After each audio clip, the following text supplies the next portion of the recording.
વિસ્થાપિત કરવા માટે સરકારે મન બનાવી લીધું છે। કલેક્ટર, એસપી, એમના પ્રાયોજના વહીવટદાર, એમના ડીસીએ, એમનું ખાણ ખનીજ વિભાગ, એમનું જીએમડીસી, જીઆઈડીસી અમારે ત્યાં આવે છે પોલીસને લઈને અને અમારા ગામડા અમારા ખાલી કરાવે છે। ત્યારે 28 ગામના લોકોને કેમ છો? તમે 28 ગામના માત્ર નથી, તમારી સાથે 1,25,00,000 આદિવાસીઓ પણ છે।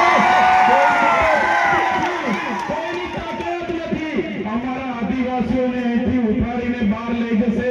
જે દિવસે આ ગુજરાતની ભાજપની સરકાર અમારા 28 ગામના આદિવાસીઓને ઉઠાડવા માટે આવશે, એ દિવસે ચૈતરભાઈ, રતનસિંહ, રાધિકાબેન રાઠવા, અમે પહેલા દંડો ખાઈશું, અમે પહેલા ગોળી ખાઈશું, પણ મારા સાથીઓ તમે અમારી થઈ રહીશું। અહીંયા ડેમો આવ્યા ત્યારે અમારા લોકોને વિસ્થાપિત કરી દીધા તમે। અહીંયા કોરિડોર આવ્યા, અમારા લોકોને વિસ્થાપિત કરી દીધા। અહીંયા અમારા ડુંગરમાં અમારા લોકોની જમીનો લઈ લીધી તમે। અહીંયા નેરના નામે જમીનો લઈ લીધી। હવે તમે અમારા ગામોને હાઇડ્રોજન પ્રોજેક્ટના નામે ઉઠાવવાની વાત કરો। એ ભૂપેન્દ્રભાઈ પટેલ હોય, હર્ષભાઈ સંઘવી હોય, એમને આ પવિત્ર ધરતી પરથી ચેલેન્જ કરું છું, અમારા 28 ગામના લોકોને ગામના લોકોને હાથ લગાડીને બતાવો અમારો ઇતિહાસ। બિરસા મુંડા ભગવાન, કાટિયા મામા, ભાગ્યા નાયક એમના વંશજો છે। જે દિવસે અમારા આદિવાસીઓને હેરાન કરશો એ દિવસે આ વિસ્તારમાં આર પારની લડાઈ અમે કરવા માટે હવે તૈયાર થઈ ગયા છે। જ્યારે આદિવાસીઓને જાગૃત કરવાનું કામ અમે કરીએ છીએ, અમારા લોકોની અસ્મિતાની વાત કરીએ છીએ, અમારા યુવાનોની રોજગારની વાત કરીએ છીએ, આદિવાસીઓની વાત કરે એટલે આ સરકારને ગમતો નથી। આ ભાજપની 30 વર્ષની સરકારે મને દબાવવા માટે, મને તોડવા માટે એકવાર જેલમાં નાખી દીધો, બીજી વાર જેલમાં નાખી દીધો, ત્રીજી વાર જેલમાં નાખી દીધો અને મને દબાવ્યો। ભાજપમાં લઈ જવા માટે, તોડવા માટે મને ડરાવવામાં આવ્યો। ત્યારે ભૂપેન્દ્રભાઈ પટેલ, એ હર્ષભાઈ સંઘવીને પણ કહેવા માંગુ છું, આ ચૈતરભાઈ વસાવા આદિવાસીનો દીકરો છે, એ ડરવાનો નથી। કરારા જવાબ મિલેગા, કરારા જવાબ સમય આવશે, કરારા જવાબ આપીશું અમે। હમણાં 20 તારીખે કેવડિયામાં દેશના વડાપ્રધાન મોદીજી આવ્યા। 31 તારીખે મોદીજીનો એકતા પરેડનો કાર્યક્રમ હતો અને આ લોકો 15 તારીખે ડેડિયાપાડામાં નરેન્દ્રભાઈ મોદીજીને ફરી ચૈતરભાઈ વસાવાની લડતને દબાવવા માટે લઈને આવે છે। લઈને આવે એનો મને જરાય વાંધો નથી। અમે વડાપ્રધાન શ્રીએ મારી ધરતી પર આવકારીએ છીએ, પણ જે પ્રકારે એ લોકો અમને દબાવે છે કે તમારે 15 તારીખે વડાપ્રધાન સાથે, વડાપ્રધાનના હસ્તે ભાજપમાં જોડાવાનું છે અને એ લોકોએ કીધું કે અમારું ટાર્ગેટ છે તમને 15 તારીખે વડાપ્રધાનના હસ્તે જોડી દઈશું, નહીં તો જેલ જવું પડશે। ત્યારે ભાજપના નેતાઓને કહેવા માંગુ છું, તમે 15 તારીખે અમને જોડવાની વાત તો દૂર, તાલુકા જિલ્લા પંચાયતની ચૂંટણી આવતા હતા તમારા 1 લાખ કાર્યકરોને હું આમ આદમી પાર્ટીમાં જોડી દઈશ। પબ્લિક ભેગી કરવા માટે ડેડિયાપાડા, સાગબારા, વાલિયા, ઝઘડિયા, નેત્રંગ, નાંદોદ ગામડે ગામડે જાય છે। આ લોકો કહે છે તમારા ચૈતરભાઈ મોદી સાહેબના હસ્તે 15 તારીખે જોડાવાના છે, બધા આવી જજો, બધા જોવા આવજો। ત્યારે હું એમને કહેવા માંગુ છું, ચૈતરભાઈ ભાજપમાં જોડાવાના નથી, ચૈતરભાઈ ભાજપને તોડવાના છે, તોડવાના। સાથીઓ, મને સામાન્ય બાબતમાં જેલમાં નાખી દીધો। આદિવાસીનો દીકરો છું એટલે ભૂપેન્દ્ર પટેલને નથી ગમતો, હર્ષ સંઘવીને નથી ગમતો। આદિવાસીઓ માટે કેમ બોલે છે, આદિવાસીઓની મીટિંગો છોટાઉદેપુરમાં કેમ કરે, એને જેલમાં નાખો। એક સામાન્ય બાબતમાં મને જેલમાં નાખી દીધો, કોઈ વાત નહીં, કોઈ વિવાદ નહીં, અને મને સેન્ટ્રલ જેલમાં 80 દિવસ રાખવામાં આવ્યો, અંધારી કોટડીમાં રાખવામાં આવ્યો, ડરાવવામાં આવ્યો, ધમકાવવામાં આવ્યો અને કહેવામાં આવ્યું કે તમને 2 વર્ષ સુધી રાખી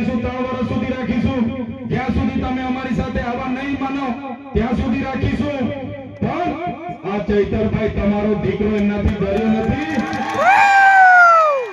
અને તમારી બધાના આશીર્વાદથી, તમારા બધાના સહકારથી, તમારા બધાની પ્રાર્થનાથી, ઉપરવાળાની દયાથી, કુદરતની મહેરબાનીથી આ ચૈતરભાઈ વસાવા આજે છૂટીને તમારી વચ્ચે આવીને ઊભો છે. તમારા બધાનો ખૂબ ખૂબ આભાર માનું છું. ત્યારે સાથીઓ, હું નાનો માણસ છું, અવારનવાર ભાજપમાં લઈ જવા માટે દબાણો કરે, ભાજપમાં ના જઈએ એટલે જેલ કરાવે, ખોટા કેસ કરે, પરિવારને જેલમાં નાખે, અમને હેરાન કરે. પણ જ્યાં સુધી મારી માતાઓના આશીર્વાદ મારા પર છે, જ્યાં સુધી મારા વડીલોના આશીર્વાદ છે, ત્યાં સુધી ભાજપની પોલીસમાં તાકાત નથી કે આ ચૈતરભાઈ વસાવાને દબાવી શકે. આ અમારી જનતાનો કામ છે. જ્યાં સુધી તમે અમારી સાથે છો ત્યાં સુધી ભાજપ અમને ટચ પણ નથી કરવાની.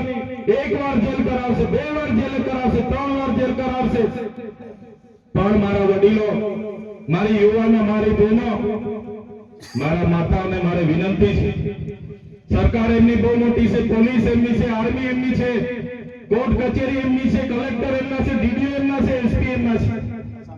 આપણે એમની સાથે લડાઈ નથી કરવાની, પણ આવનારી તાલુકા જિલ્લામાંથી ચૂંટણીમાં તમારામાંથી સારા સારા યુવાનોને, સારા સારા વડીલોને તૈયાર કરી દો.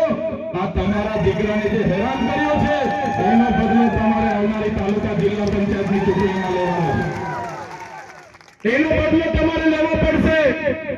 કેમ કે જ્યારે મેં જેલમાં હતો ત્યારે એમના આ બાજુના સાંસદ અમારા રાજપીપળામાં આવીને કહેતા હતા, પેલો તમારો ચૈતર વસાવો જેલમાં છે, નથી છૂટવાનો, એનું પૂરું કરી નાખ્યું અમે.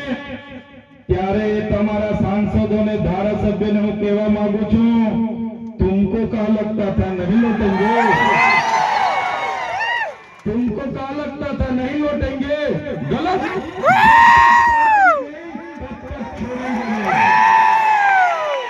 हमको क्या अंडे पंडे गंदे झंडू समझ के रखा है. ये चैतर वसावा कभी झुकेगा नहीं, जवाब मिलेगा. ત્યારે આ ભારતીય જનતા પાર્ટી 30 વર્ષથી શાસનમાં છે, કેન્દ્રમાં એમનું શાસન છે.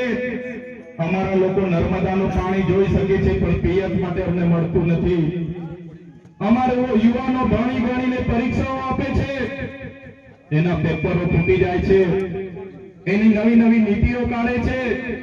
આ વિસ્તારોમાં અમારા બાળકો ભણવા માંગે છે, શિક્ષક બનવા માંગે છે, કલેક્ટર બનવા માંગે છે, આઈએસ આઈપીએસ થવા માંગે છે, પણ અમારા વિસ્તારમાં શાળાઓમાં માસ્ટરો નથી, શાળાઓના ઓરડાઓ નથી, આંગણવાડી નથી. અમારા નાના નાના બાળકો કુપોષણથી પીડાય છે.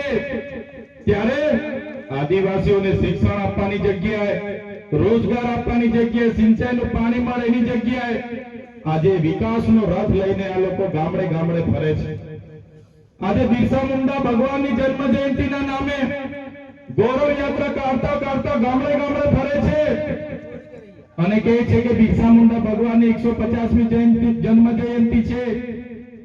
એટલા માટે આ લોકો આજે નીકળ્યા છે. કેમ કે તમે બધા જાગી ગયા છો, તમને બધાને બિરસા મુંડા ભગવાનનો ઇતિહાસ ખબર પડી ગઈ છે, તાત્યા મામાનો ઇતિહાસ ખબર પડી ગઈ છે, ગુરુ ગોવિંદજીનો ઇતિહાસ ખબર પડી ગયો છે. એટલે આપણા લોકોના મત હવે મળવાના નથી એમ કરીને આપણા ક્રાંતિકારીઓના ફોટા લગાડીને ગામડે ગામડે ફરે છે. એમના વડાપ્રધાન હમણાં કેવડી આવ્યા અને કીધું, અમારા આદિવાસી ભાઈ બહેનો તમારે આત્મનિર્ભર બનવાનું છે, આત્મનિર્ભર બનવાનું છે. અમારો આદિવાસી સમાજ અનાદિકાળથી આત્મનિર્ભર છે.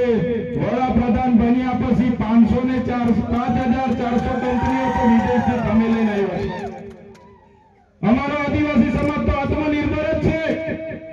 વડાપ્રધાન બન્યા પછી તમે 5400 વિદેશી કંપનીઓ લઈને આવ્યા છો.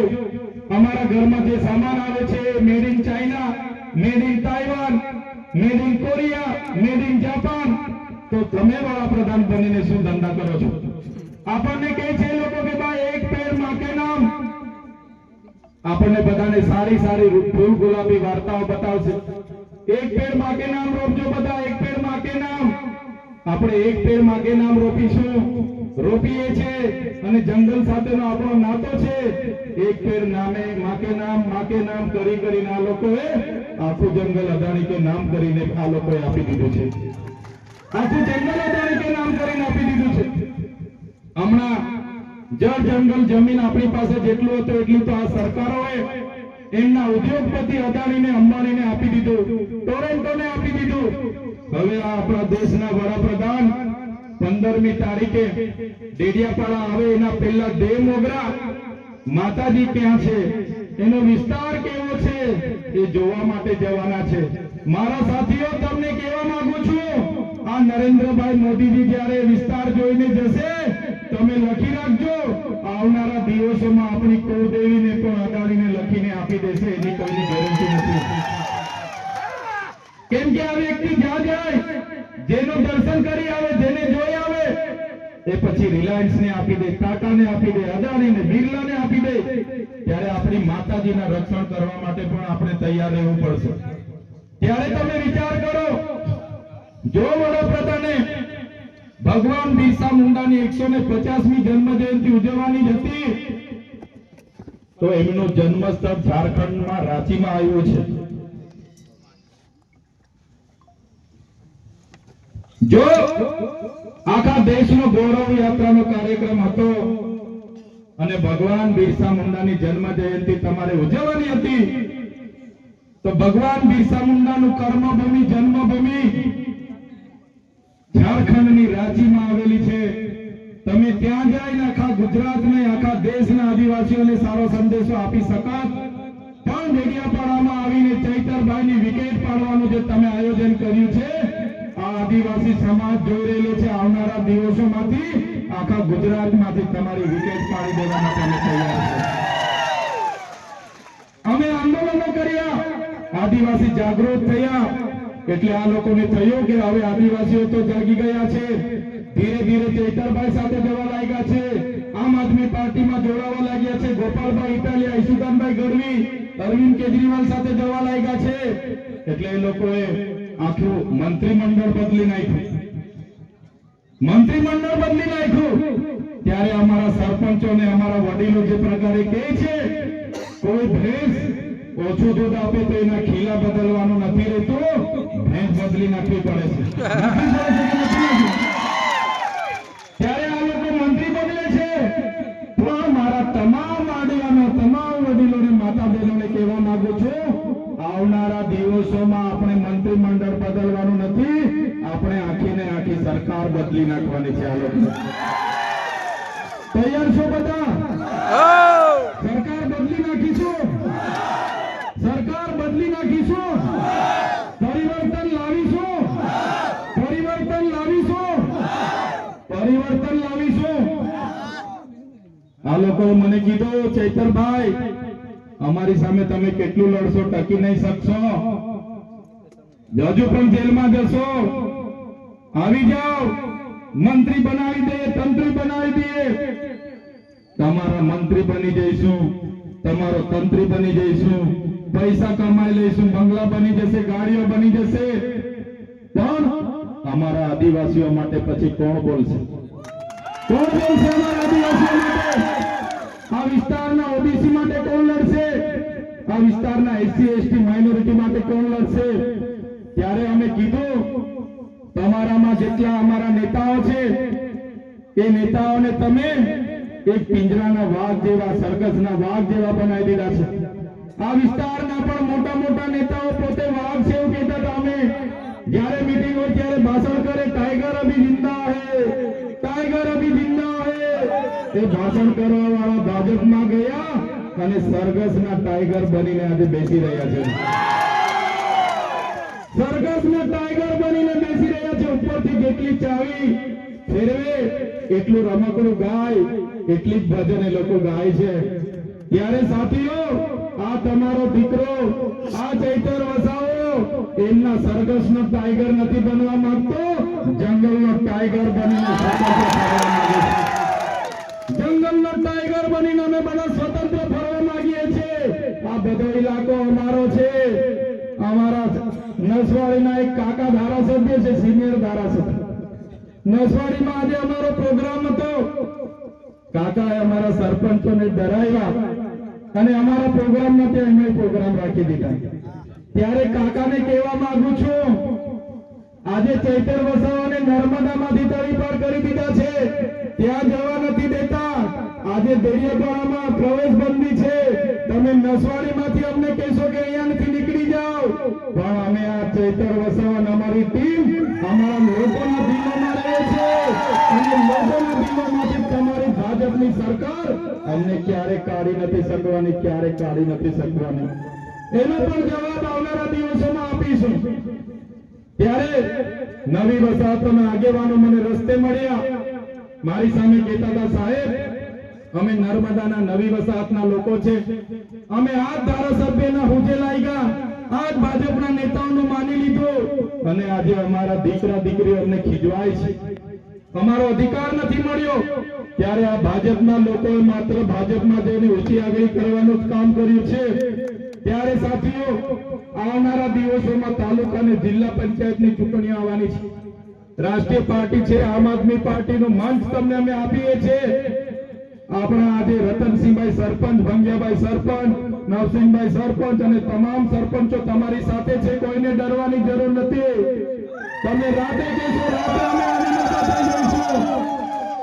ત્યારે તમારામાંથી સારા સારા વડીલો, સારા સારા યુવાનો, સારી સારી બહેનો આવનારા દિવસોમાં ચૂંટણી લડીને નગરપાલિકા હોય કે તાલુકા પંચાયતના પ્રમુખ બનીને તમારે આવી જવાનું છે.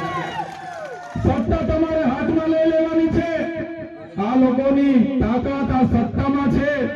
જે પ્રકારે આપણા વડીલોએ કીધું હતું, વાર્તાઓમાં આવતું હતું કે એક રાજા, એનો જીવ પોપટમાં હતો, એ જ પ્રકારે આ ભાજપના લોકોનો જીવ સત્તામાં છે, ખુરચીમાં છે. તમે જાગી જાઓ, ખુરચી આપણે ખોચી લઈએ, સત્તા આપણે ખોચી લઈએ એટલે આ ભાજપના રાજા ઓટોમેટિક ઘરે બેસી જવાના છે. તૈયાર છો તમે? સત્તા ખોચી લેવાની છે.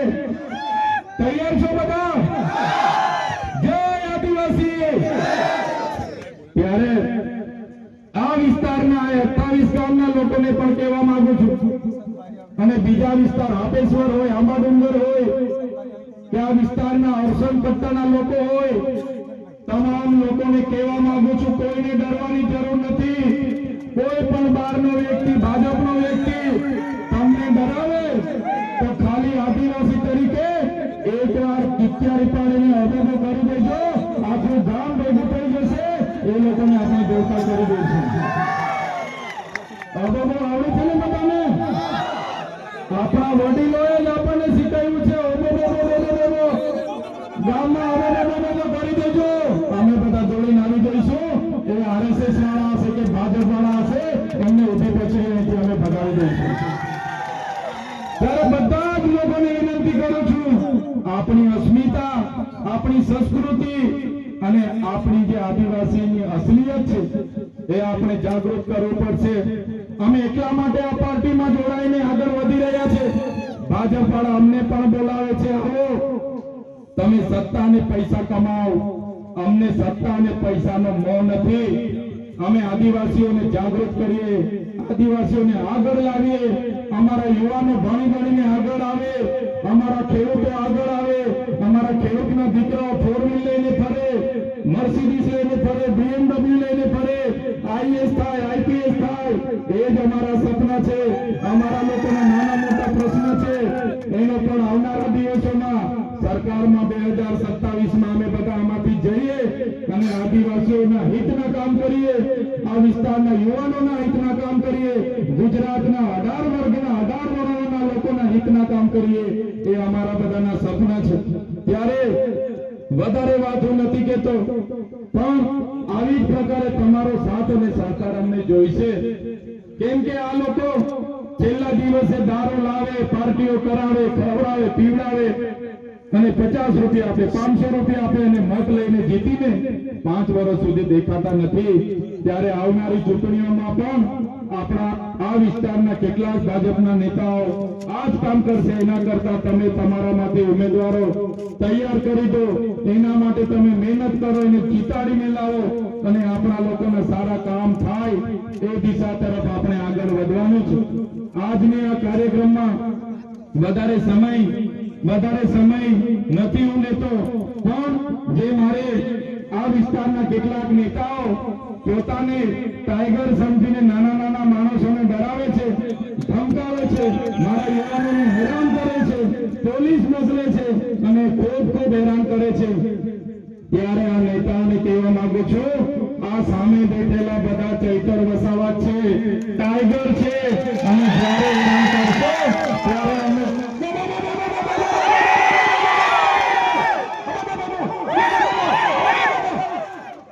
આ અમારી તાકાત અમે આવનારા દિવસોમાં બતાવીશું ને?